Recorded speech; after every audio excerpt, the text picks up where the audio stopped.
بزرگوں، جب دعوت کا کام کرنے والوں میں سے احتساب ختم ہو جائے گا،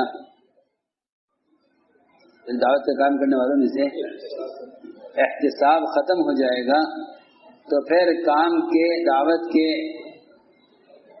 تقاضے اور اس کے امور وہ کام کرنے والوں پر تقسیم ہو جائیں گے۔ میری بات بہت توجہ چاہتی ہے۔ وہ تقسیم اس طرح ہو جائیں گے کہ یہ کام اونچا ہے، یہ کام نیچا ہے، یہ کام اونچا ہے، یہ کام نیچا ہے، یہ کام آپ کر سکتے ہیں، آپ کی حیثیت ہے، یہ کام یہ کر سکتے ہیں، ان کی حیثیت ہے۔ میں عرض یہ کرنا چاہتا ہوں، جب احتساب ختم ہو جائے گا تو منبر کا کام اونچا معلوم ہوگا اور بیت الخلاء کی صفائی کا کام نیچا معلوم ہوگا۔ اگر اونچے آدمی کو نیچا کام دیا جائے گا تو وہ کہے گا میرے ساتھ زیادتی ہو رہی ہے اور مجھے میرے مقام پر اور مجھے میرے اعتبار سے استعمال نہیں کیا جا رہا ہے۔ میں آپ کو قصہ سناتا ہوں۔ آپ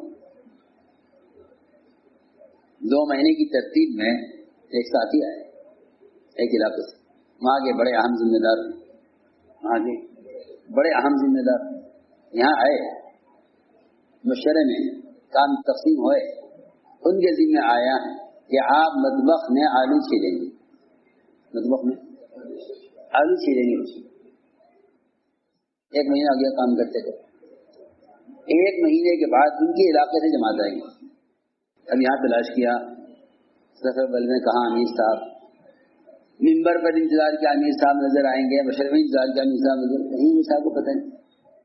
ہمارے علاقے کے امیر صاحب آئے ہوئے ہیں، تو تلاش پوچھا لوگوں سے، بھائی ہمارے امیر صاحب آئے تھے، کہ لگے یہاں جماعتیں آتی ہیں، ان کی تشکیل ہوتی ہے، اس میں شاید کسی جماعت میں جوڑ کر بھیج دیا گیا۔ مقدر کی بات ان میں کا ایک ساتھی نیچے کسی ضرورت سے گیا تو دیکھا تو وہاں امیر صاحب بیٹھے۔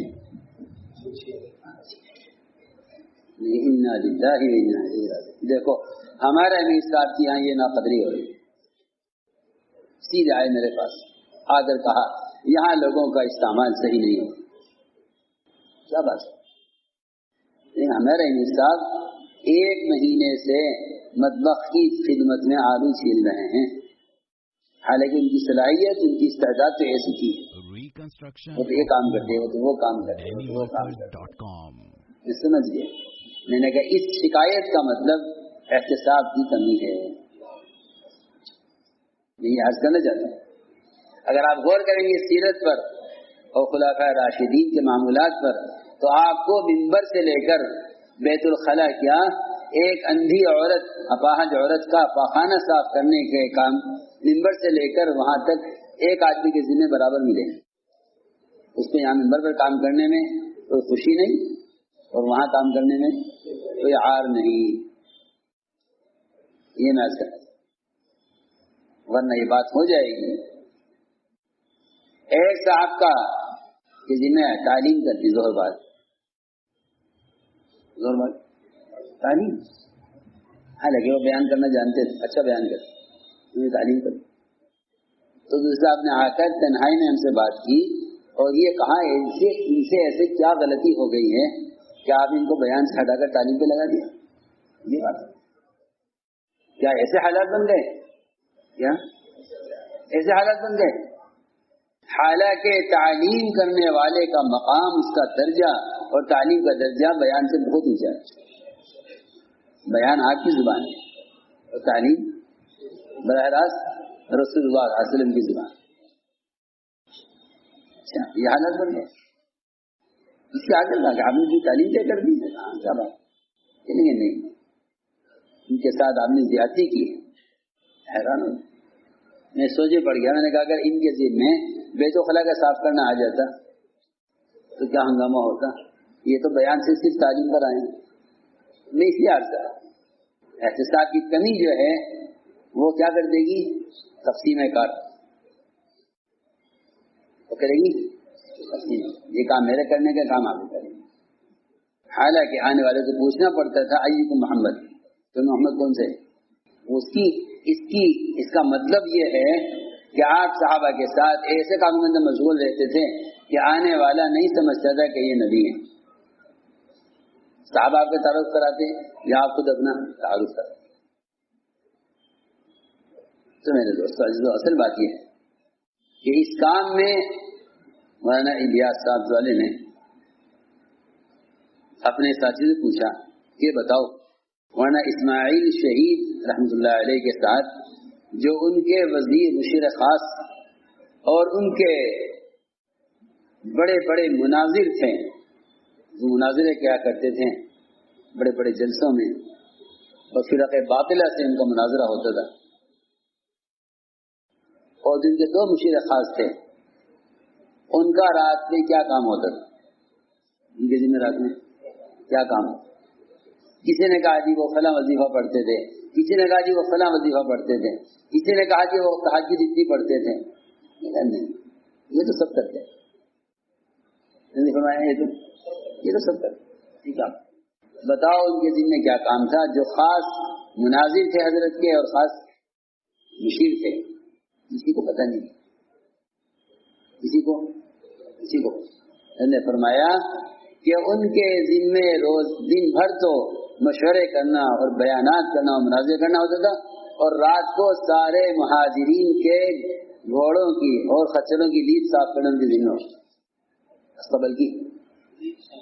استبل کی صفائی روزانہ، استبل کی ان کی ذمہ. تو پوچھا گیا کہ ایسا کیوں ہوتا تھا؟ نے کہا کہ ایسا اس لیے ہوتا تھا کہ وہ دونوں حضرات یہ کہا کرتے تھے کہ جس دن رات کو استبل صاف نہیں کرتے اس دن صبح کے بیان میں تکبر محسوس ہوتا ہے. تو سوچیے ذرا، جس دن رات کو استبل صاف نہیں کرتے اس دن صبح کو بیان میں تکبر محسوس ہوتا ہے. ہاں ہم ہی اس قابل ہیں. اس لیے آدمی گرتا ہے جب یہ سمجھتا ہے کہ یہ کام میرے کرنے کا ہے، وہ کام میرے کرنے کا نہیں ہے، تو پھر وہ کرنے کے کام سے بھی گر جاتا ہے. یہ اصولی بات ہے کہ جو آداب کو ہلکا سمجھتا ہے وہ سنن سے محروم، جو سنت کو ہلکا سمجھے وہ فرائض سے محروم. نیچے کی چیز کو ہلکا سمجھو گے تو اوپر کی چیز سے محروم ہو جائے. اس لیے ہم نے عرض کیا کہ اس راستے کا کوئی عمل بھی چھوٹا نہیں ہے، اس راستے کا کوئی عمل چھوٹا نہیں ہے. اور گرے سے گرا آدمی اور بدکار سے بدکار آدمی اس راستے کے انتظامی امور سے کے ذریعے بھی بہت آگے بڑھ جاتا ہے. میں عرض کر رہا ہوں کہ اس کے گرے سے گرا آدمی، بدکار سے بدکار آدمی دعوت کے لائن کے انتظامی امور کو کرنے سے بھی آگے بڑھ جاتا ہے. تو پھر جو دعوتی امور ہیں، بیانات کے امور ہیں، مشورے کے امور ہیں، وہ تو بہت اونچے ہیں. اس کام میں، اس راستے میں کوئی کام ہلکا نہیں ہے. اسی لیے ہمارے یہاں تقسیم کار نہیں ہے. ساری تنظیموں میں، ساری تحریکوں میں اور سارے دنیا کے دنیاوی دینی نظاموں میں سب میں کیا ہے؟ تقسیم کار ہے. پہلے لوگ ایسے ہوتے تھے. اللہ اکبر. امام العلماء حضرت رائے پوری کا بھی واقعہ ہے، حضرت نانوتو کا بھی واقعہ ہے کہ طلباء کے جوتے جمع کر کے سر پر اٹھا کر لاتے. اچانک بار سبق ہو رہا تھا مدرسے میں، بارش ہو گئی، طلباء اپنی کتابیں کاپیاں اور کتابیں لے کے بھاگے، چپل مارے گئے، سب اندر چلے گئے مسجد میں. حضرت کا کہیں پتہ نہیں حضرت کہاں ہے. بارش میں طلباء کے جوتے جمع کر کے، ہمارے بچوں کے جوتے یہاں بک جائیں گے. میں کہہ رہا ہوں تقسیم کار ہمارے یہاں تقسیم کار ہوگی تو پھر کی سے بچ نہیں سکے. پھر یہ ہوگا یہ کام ان کے کرنے کا، یہ کام ان کے کرنے کا، اور نقصان یہ ہوگا کہ وہ اس کام کے قابل نہیں رہیں گے اور یہ اگلے کام کے قابل نہیں بنیں گے. اس لیے ہمارا اصول یہی ہے کہ سارے کام سب کریں، سارے کام سب کریں. دوسری بات یہ ہے، اللہ اکبر، کہ دعوت دیتے ہوئے جس انتظام کو کرو گے اس انتظام میں اجر زیادہ ہوگا. میں عرض کرتا ہوں مثال کے طور پر ایک آدمی تاجر کا گھوڑا ہے، ایک تاجر کا گھوڑا ہے، اس کو صرف اپنی حلال کمانے کا اجر ملے گا. لیکن ایک مجاہد کا گھوڑا ہے، مجاہد کا گھوڑا کیونکہ جہاد کے تابع ہے اور دین کو قائم کرنے کی کوشش کے تابع ہے، اس لیے اس گھوڑے کی لیج پر بھی اجر، پیشاب پر بھی اجر، غبار پر بھی اجر. حدیث میں گھوڑا جانور اس کی لیج پر جتنا وہ لیج کرے گا اتنا اجر مستقل ملے گا، اور جتنا اس پر غبار آئے گا اس کا اجر مستقل ملے گا، اور اس گھوڑے کو دوڑنے میں جب پسینہ آئے گا اس کا اجر مستقل ملے گا. کیوں؟ اس لیے کہ یہ گھوڑا کس کا گھوڑا ہے؟ مجاہد کا. لیکن اگر ایک آدمی کسی کے گھر کا چوکیدار ہے، گھر کی حفاظت کر رہا ہے، تو اس کو اس کا اجر ملے گا،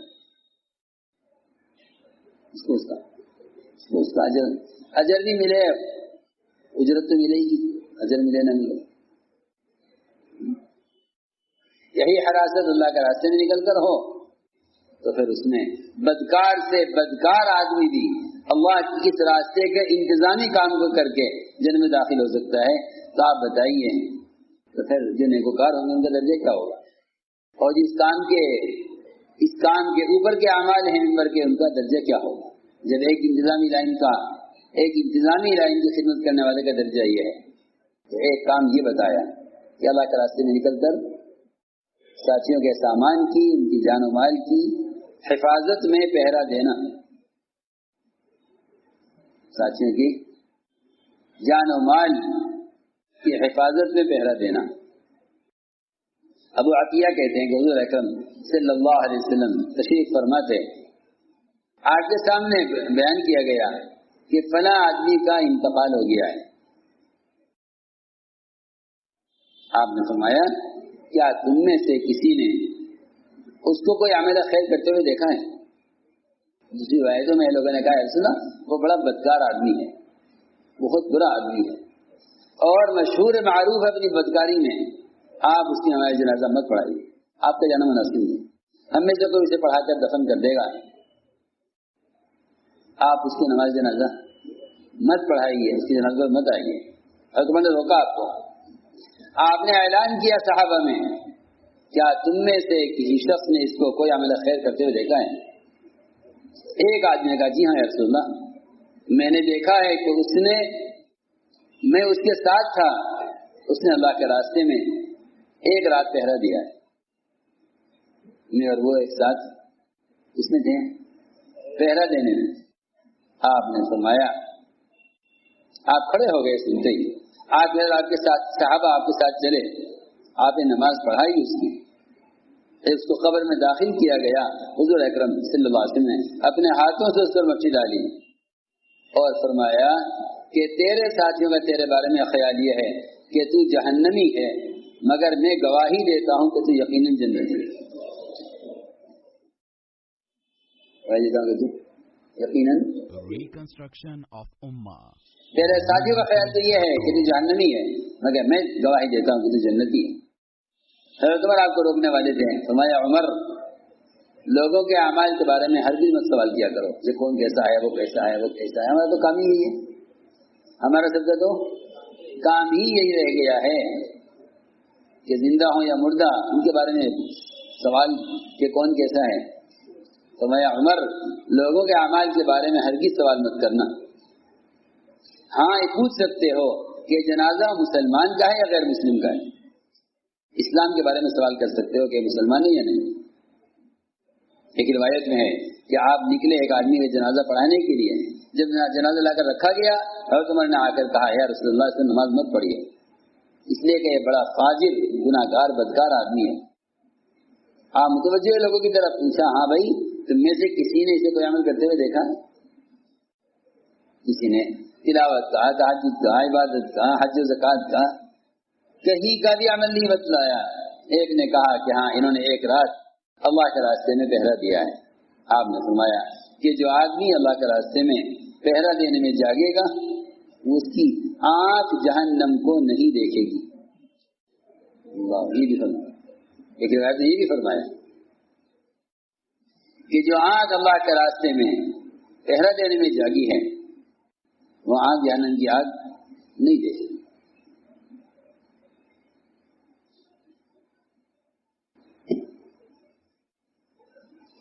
اللهم صل على سيدنا مولانا محمد وعلى آل سيدنا مولانا محمد كما صليت على إبراهيم وعلى آل إبراهيم إنك حميد مجيد. ربنا ظلمنا أنفسنا وإن لم تغفر لنا وترحمنا لنكونن من الخاسرين. رب اغفر وارحم وتجاوز عما تعلم إنك أنت الأعز الأكرم. ربنا آتنا في الدنيا حسنة وفي الآخرة حسنة وقنا عذاب النار. سبحان ربك رب العزة عما يصفون وسلام على المرسلين والحمد لله.